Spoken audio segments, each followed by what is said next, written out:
Hello friends, welcome back to my channel. எல்லாரும் எப்படி இருக்கீங்க? நாங்கள் ரொம்ப நல்லா இருக்கோம். நீங்கள் பார்த்துட்டு இருக்கிறது ராதிமா கிச்சன் குக்கிங் சேனல். ப்ளீஸ் இன்னும் சப்ஸ்கிரைப் பண்ணலைன்னா ராதிமா கிச்சனை சப்ஸ்கிரைப் பண்ணிடுங்க. பக்கத்தில் பெல் ஐக்கான் இருக்கும், அதை கிளிக் பண்ணிக்கோங்க.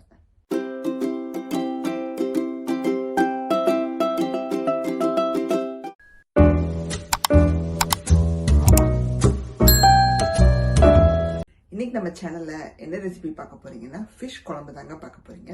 வஞ்சரம் மீனை வச்சு சூப்பரான ஒரு ஃபிஷ் குழம்பு பார்க்க போறீங்க. என்னோட சேனல்ல ஆல்ரெடி நான் ஃபிஷ் குழம்பு ரெசிபி போட்டிருப்பேன். பட் இன்னைக்கு பண்ணக்கூடிய குழம்பு வந்து பாத்தீங்கன்னா டோட்டலா டிஃப்ரெண்ட்டுங்க. இந்த மாதிரி நான் பண்ணது கிடையாது. இந்த ரெசிபி வந்து பாத்தீங்கன்னா நான் ரொம்ப நாள் முன்னாடியே வந்து யூடியூப்ல பார்த்தது உண்டு. ஸோ நிறைய பேர் பண்றதை பார்த்துட்டு நமக்கும் இந்த மாதிரி ஒன்று ட்ரை பண்ணி பார்க்கணும், ஸோ அந்த டேஸ்ட் எப்படி இருக்கு பார்க்கணும் அப்படின்னு தோணுச்சு. ஏன்னா நான் பண்றது எனக்கு எப்படி இருக்கும்னு தெரியும். ஸோ இந்த ஸ்டைல்ல பண்ணா எப்படி இருக்கும் அப்படின்னு தோணுச்சு எனக்கு. ஸோ இன்னைக்கு அந்த டைப்ல தான் நான் பண்ண போறேன். அது எப்படி பண்ணலாம், அதுக்கு என்னென்ன தேவைன்னு பார்த்துடலாம். வாங்க வீடியோக்குள்ள போகலாம். இன்னைக்கு நம்ம பார்க்கக்கூடிய ரெசிபிக்கு என்ன தேவைன்னு குயிக்கா பார்த்துடலாங்க. நான் வஞ்சரம் ஃபிஷ் வச்சுதான் பண்ண போறேன்னு சொல்லியிருந்தேன். ஸோ வஞ்சரம் ஃபிஷ் வந்து பாத்தீங்கன்னா தலை வாழெல்லாம் நான் எடுக்கலைங்க. ஏன்னா வாங்கும்போது ஓவல் ஷேப்ல நல்லா இவ்வளோ தடிப்பா ஒரு ஸ்லைஸ் தாங்க வாங்கினேன். அதுவே கிட்டத்தட்ட பாத்தீங்கன்னா எனக்கு $10 கிட்ட ஆச்சு. ஸோ அந்த ஓவல் ஷேப்ல நல்லா தடிப்பா வாங்கினதை இந்த மாதிரி கட் பண்ணி எடுத்து வச்சுக்கிட்டேன் நான். ஸோ நீங்கள் வந்து தலை வாழெல்லாம் போட்டிங்கன்னா ஓகே. நான் வந்து இந்த ஃப்ளஷ் பார்ட்டு ப்ளஸ் நடுவில் ஒரு போன் இருக்கும், அதோட தான் நான் இன்னைக்கு போட்டு குழம்பு பண்ண போகிறேன். அப்புறம் சிலதெல்லாம் எனக்கு ஒரு அன்ஷேப்பாக கட் ஆயிடுச்சு, நான் எடுத்து வச்சுட்டேன். சரி அதையும் நம்ம உள்ளே சேர்த்துக்கலாம் அப்படின்னு. பார்க்க கொஞ்சம் இதாக தான் இருக்கும். இந்த மாதிரிலாம் எனக்கு கட் ஆனதுனால, இன்னும் ரொம்ப சாஃப்டாக இருக்கிறனால எனக்கு ஒரு ப்ராப்பராக கட் பண்ண வரல. ஸோ நான் ஓரளவுக்கு சிலதெல்லாம் இந்த மாதிரி அழகாக கட் பண்ணி வச்சிருக்கேன். இதை போட்டு தான் பண்ண போறேன் நான். இப்போ நம்ம வந்து பாத்தீங்கன்னா அடுத்தது என்னென்ன தேவைன்னு பார்த்துடலாங்க. அடுத்து நம்ம பார்க்கக்கூடிய ஐட்டம் எல்லாம் பாத்தீங்கன்னா அரைக்கிற ஐட்டம், ஒட்டுக்க எல்லாத்தையும் மிக்சியில போட்டு அரைச்சு நம்ம பண்ணக்கூடிய ஐட்டம். ஸோ என்னென்ன தேவைன்னு பார்த்துடலாங்க. அதுக்கு வந்து ஃபர்ஸ்ட் தேங்காய் வந்து பாத்தீங்கன்னா நான் வந்து கிட்டத்தட்ட அரை கப்புக்கு தேங்காய், துருவன தேங்காய் எடுத்து வச்சிருக்கேன். நீங்க எந்த அளவுக்கு அந்த ஃபிஷ் எடுக்கிறீங்களோ அதுக்கான அளவு பார்த்து இன்க்ரீஸ் பண்ணிக்கோங்க. நான் அரை கப்புக்கு துருவன தேங்காய் எடுத்து வச்சிருக்கேன். அதுக்கப்புறம் 7-8 சின்ன வெங்காயம் தேவைப்படும். அதையும் தோல் உரிச்சு நல்லா வாஷ் பண்ணி எடுத்து வச்சிருக்கேன். அப்புறம் 4 பல்லு பூண்டு தேவைப்படும். அதையும் தோல் உரிச்சு கழுவி எடுத்து வச்சுக்கோங்க. அப்புறம் மஞ்சத்தூள் அரை டீஸ்பூனுக்கு தேவைப்படும். அப்புறம் தனியாத்தூள், மிளகாத்தூள் ரெண்டும் கலந்ததுங்க. மொத்தமாக நான் வந்து 1 டேபிள் ஸ்பூனுக்கு எடுத்து வச்சிட்டேன். உங்களுக்கு காரம் எந்த அளவுக்கு வேணுமோ சேர்த்துக்கோங்க. ஏன்னா இதுதான் நல்லா காரம் கொடுக்கக்கூடியது. அதுக்கப்புறம் சீரகம், முழு சீரகம் ஒரு 1/4 டீஸ்பூனுக்கு எடுத்து வச்சிருக்கேன். அப்புறம் புளி வந்து பாத்தீங்கன்னா லெமன் சைஸ்லயே வந்து சின்ன லெமன் சைஸ், ஒரு பெரிய லெமனா இல்லாம சின்ன லெமன் சைஸுக்கு நான் புளிய வந்து எடுத்து வச்சிருக்கேன். இப்ப என்ன பண்ண போறோம்னா இது எல்லாத்தையும் மிக்சியில போட்டு நைஸா அரைச்சு எடுக்க போறோம். மிக்சி ஜாரை வச்சுக்கோங்க. ஃபர்ஸ்ட் நான் புளிய சேர்க்கிறேன். எதெல்லாம் கொஞ்சம் அரைக்கிறதுக்கு ரொம்ப இதாகுமோ அதை முதல்ல அந்த பிளேடு கிட்ட சேர்த்துக்கிறோம். ஸோ ஃபர்ஸ்ட் புளி, அப்புறம் பூண்டு, அதுக்கப்புறம் வெங்காயம், அடுத்ததா வந்து பாத்தீங்கன்னா மஞ்சத்தூள், அப்புறம் மிளகாத்தூள், தனியாத்தூள். நீங்க தனித்தனியா சேர்க்கறீங்கன்னா மிளகா தனியா பார்த்து சேர்த்துக்கோங்க.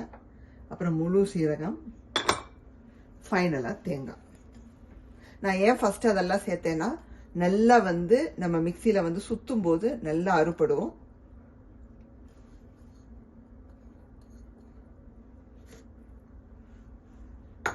இப்போ மிக்சியை மூடி நல்லா வந்து தண்ணி விட்டும் அரைக்கலாம். நல்லா நைஸா பேஸ்ட் மாதிரி அரைச்சு எடுத்துக்கிறோங்க. நல்லா அரைச்சிட்டு வந்தாச்சுங்க. நல்லா வெண்ணெய் மாதிரி அரைச்சு எடுத்துக்கணுங்க.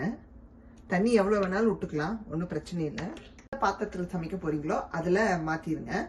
இப்போ பானையெல்லாம் வச்சு சமைக்கிறீங்கன்னா அதை எடுத்துக்கோங்க. எங்கிட்ட அது கிடையாது. ஸோ நான் இந்த கடாயில தான் பண்ண போறேன். ஸோ அதை மாத்திக்க போறேன்.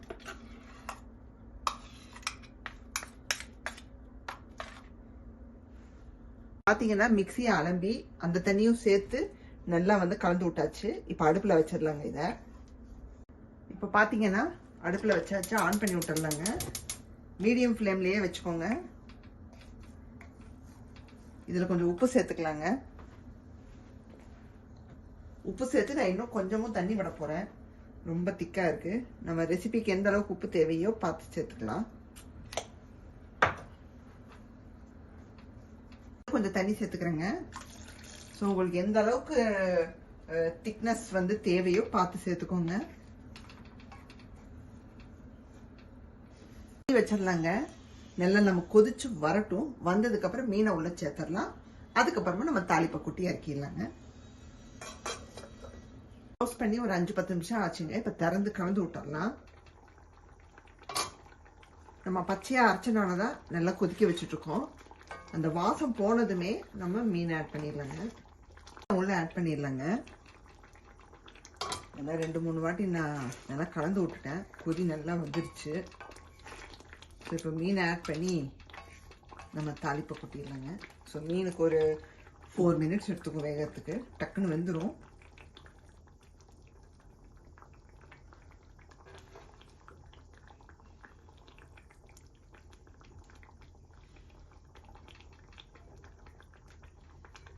உள்ள சேர்த்துட்டு பொறுமையாக கலக்கணுங்க. மீன் உடஞ்சிரும். இல்லாட்டி பொறுமையாக வந்து இப்படி இது பண்ணி விடணும். ஏன்னா அது டக்குன்னு வெந்துடும். அதே சமயம் உங்களுக்கு உடையாமல் பார்த்துக்கணும்.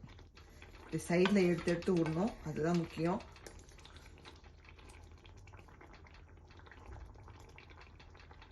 இந்த மாதிரி நல்லா அந்த குழம்புல நல்லா முங்குற மாதிரி லைட்டாக இப்படி புஷ் பண்ணி விட்ருங்க.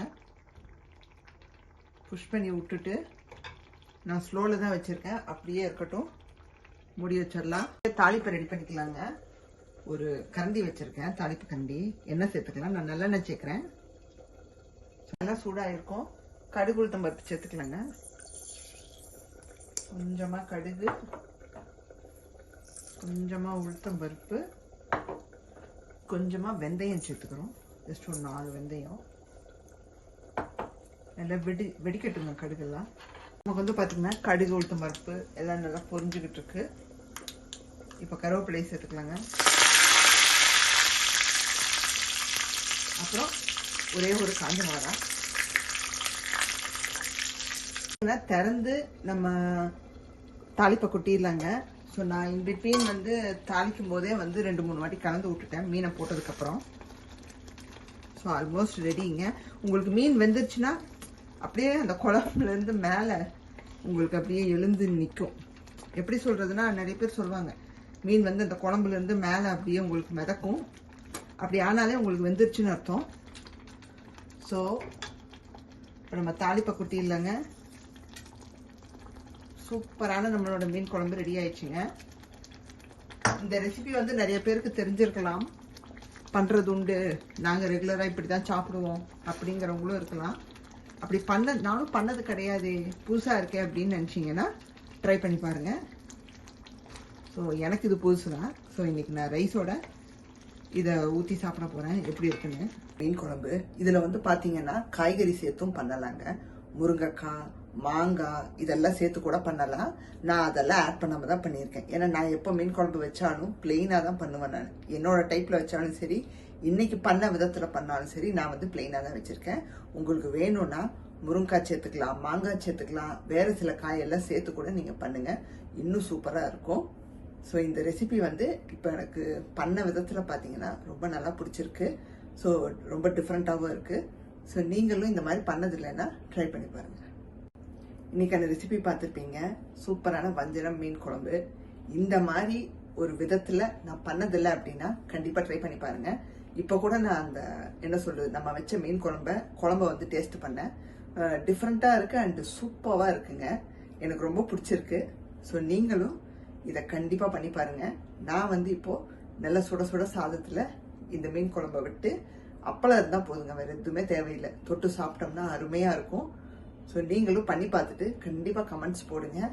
என்னோட சேனலை இன்னும் சப்ஸ்கிரைப் பண்ணாமல் இருக்கீங்கன்னா ப்ளீஸ் சப்ஸ்கிரைப் பண்ணுங்கள். பெல் ஐக்கானை கிளிக் பண்ணுங்கள். பிடிச்சிருந்தா ஃப்ரெண்ட்ஸ் ஃபேமிலிக்கெல்லாம் ஷேர் பண்ணி விடுங்க. கமெண்ட்ஸும் போடுங்க. ஒரு லைக்கையும் தட்டி விடுங்க வீடியோ பிடிச்சிருந்தா. உங்களுக்கு வேறொரு வீடியோவில் சந்திக்கிறேன். பாய், see you.